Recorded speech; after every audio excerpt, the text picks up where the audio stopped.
मध्य प्रदेश में नहीं चलेगा बीजेपी का हिंदुत्व वाला कार्ड। कमलनाथ ने खोज ली कार्ड। बीजेपी के ही हथियार से बीजेपी का ही शिकार करने की फिराक में कमलनाथ। बागेश्वर धाम वाले धीरेंद्र शास्त्री के साथ बन गई कमलनाथ की बात।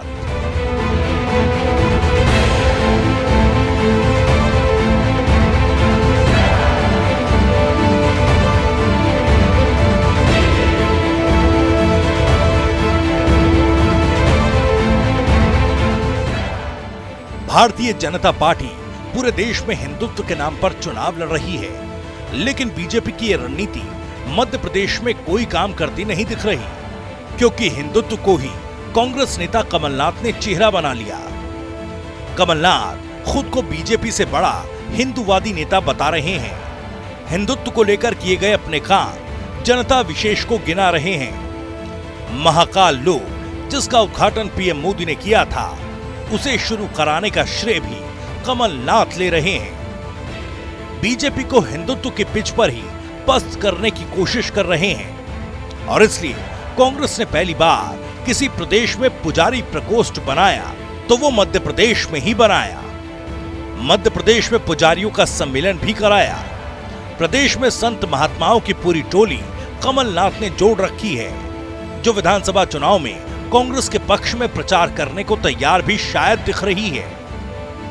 और अब पीसीसी चीफ कमलनाथ ने पंडित धीरेंद्र शास्त्री की रामकथा करवाने का ऐलान कर दिया है। पंडित धीरेंद्र कृष्ण शास्त्री की सिमरिया मंदिर के पीछे 5 से 7 अगस्त तक कथा होगी। शास्त्री की इस कथा से पहले कलश यात्रा भी निकाली जाएगी। इसके लिए मारुति नंदन सेवा समिति के संयोजक आनंद बख्शी, पूर्व मुख्यमंत्री कमलनाथ और सांसद नकुलनाथ पूरी तरह से तैयारियों में जुटे हैं। रामकथा की खास बात यह है कि इसके लिए आयोजन समिति ने 12 किसानों से कुल 25 एकड़ जमीन 2 महीने के लिए किराए पर ली है। प्रति एकड़ 18,000 रुपए किराया भी दिया गया। आयोजन समिति ने किसानों की जमीन पर रामकथा के दौरान उन्हें नुकसान नहीं उठाना पड़े, इसलिए ये भुगतान एडवांस ही कर दिया है। इसके अलावा सभी 12 किसानों को पंडित धीरेंद्र शास्त्री के दर्शन का भी आश्वासन दिया गया। इस तरह 2 महीने के लिए 25 एकड़ जमीन का किराया 4.5 लाख दिया जा चुका है।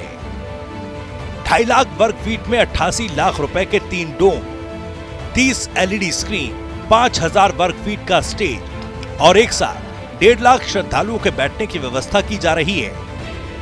वैसे कांग्रेस नेता दावा कर रहे हैं कि भीड़ इससे ज्यादा हो सकती है, उसकी वैकल्पिक व्यवस्था भी की जा रही है। दरअसल कमलनाथ को इस बात का एहसास है कि मध्य प्रदेश में अल्पसंख्यक वोटों से राजनीति नहीं हो पाएगी, क्योंकि यहाँ मुस्लिम वोट 6 से 7% के करीब है।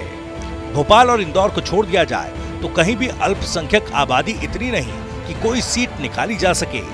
अगर बीजेपी ने हिंदुत्व की रणनीति के सहारे वोटों का ध्रुवीकरण करा लिया तो फिर मामला एक तरफा हो जाएगा और इसकी चपत कांग्रेस को ही भुगतनी पड़ेगी। और इस समय बीजेपी पूरे देश में ही हिंदुत्व की पिच पर बेहतरीन खेल रही है। बीजेपी और संघ के लिए इस समय भले ही गुजरात उसकी नई प्रयोगशाला बन गया है, लेकिन ये भी सच है कि संघ की पहली प्रयोगशाला मध्य प्रदेश को ही माना जाता है। ऐसे में हिंदुत्व को लेकर मध्य प्रदेश में बीजेपी की ओर से तमाम प्रयोग हो रहे हैं। इसे लेकर कमलनाथ पहले ही सचेत दिखाई दे रहे हैं। इस समय मध्य प्रदेश में सबसे ज्यादा शोर पंडित प्रदीप मिश्रा और धीरेंद्र शास्त्री का दिखाई दे रहा है। वैसे और भी कई बाबा हैं जिनकी कथा में हजारों लोग जुटते हैं, लेकिन इस समय मध्य प्रदेश में 2 नामों का प्रभाव दिख रहा है।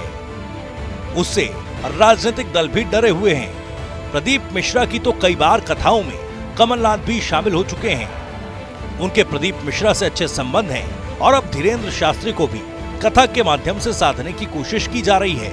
दूसरे राज्यों में भले ही कांग्रेस धीरेंद्र शास्त्री की कथा से दूरी बना रही हो, लेकिन मध्य प्रदेश में वो उन्हें अपने पाले में करने की कोशिश में लगातार जुटी हुई है। इसलिए धीरेंद्र शास्त्री के लिए स्पेशल व्यवस्था भी कराई जा रही है। वहीं दूसरी ओर सत्ताधारी बीजेपी को कमलनाथ की रणनीति के चलते अपनी रणनीति में बदलाव करना पड़ रहा है। मध्य प्रदेश की बीजेपी सरकार भी कांग्रेस की रणनीति पर चलती दिख रही है। जो गारंटियां प्रियंका गांधी हर चुनावी राज्यों में दे रही हैं, मध्य प्रदेश में उसी तरह की घोषणाएं इस समय शिवराज सिंह चौहान भी कर रहे हैं और कई योजनाओं को उन्होंने लागू भी कर दिया, जिसका जनता को फायदा मिलना भी शुरू हो चुका है।